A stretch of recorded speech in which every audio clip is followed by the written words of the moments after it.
নতুন একটি ভিডিওতে আপনাদের স্বাগত বন্ধুরা। আজকে যাচ্ছি ইফতারির উদ্দেশ্যে নলতায়। তো নলতায় গিয়ে দেখা হচ্ছে, চলুন।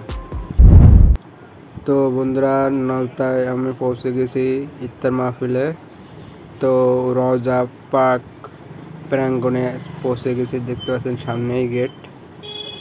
তো চলুন আস্তে আস্তে দেখে আসি পরিবেশটা কিরকম। দেখুন, ওই দেখাচ্ছে রওজা শরীফ।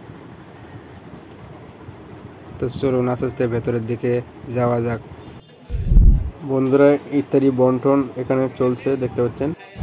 তো বন্ধুরা, দেখতে পাচ্ছেন প্রতি বছরের নয়, এবারও প্রত্যেক বছরই আয়োজন হয় নলতা শরীফে। প্রায় 5,000 লোকের আয়োজন হয় প্রত্যেক বছর। করোনাকালীন সময় থেকে লোক কমে গেছে, তো তারপর থেকে আরও লোক আসা শুরু করেছে, যেহেতু করোনা এখন আর নেই। তো দেখতে পাচ্ছেন সারিবদ্ধভাবে প্লেট সাজানো আছে। একটু পরেই ইফতার মাহফিল শুরু হয়ে যাবে। আস্তে আস্তে ঘুরে ঘুরে দেখি আপনাদের সাথে। তো চলুন, দেখতে থাকুন।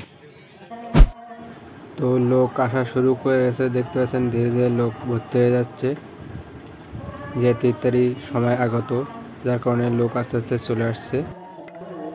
তো বন্ধুরা, আমার বন্ধুরা আসার কথা ছিল, যে মামার বাড়ির থেকে আমার মামার ছেলে এবং কয়েকজন বন্ধু তারা চলে এসছে, তাদের জন্য ওয়েট করেছিলাম। এই যে দেখতে পাচ্ছেন এসে গেছে, তাদের সাথে চলে যাচ্ছি একসাথে ইফতারি মাহফিলে। তো দেখতে পাচ্ছেন যে লোক আসা শুরু হয়ে গেছে। বন্ধুরা, ইফতারির সময় খুব সীমিত, তার আগে একটু দেখিয়ে দিচ্ছি। দেখতে পাচ্ছেন হাজার হাজার লোকের সমাগম ঘটেছে এখানে। দেখতে পাচ্ছেন চারিদিকে লোক গম গম করছে ইফতারির আগ মুহূর্তে। তো দেখতে থাকুন, এবার ইফতারি করতে বসবো, তার আগে আপনাদের একটু দেখিয়ে দিই মনে করলাম। তো বন্ধুরা, ভিডিওটি এখানে শেষ করছি। আশা করি আপনাদের ভিডিওটি ভালো লেগেছে। তো কোনো বন্ধু যদি নতুন হয়ে থাকেন, তাহলে অবশ্যই চ্যানেলটি সাবস্ক্রাইব করবেন, তাহলে এরকম নতুন নতুন ভিডিও পাবেন।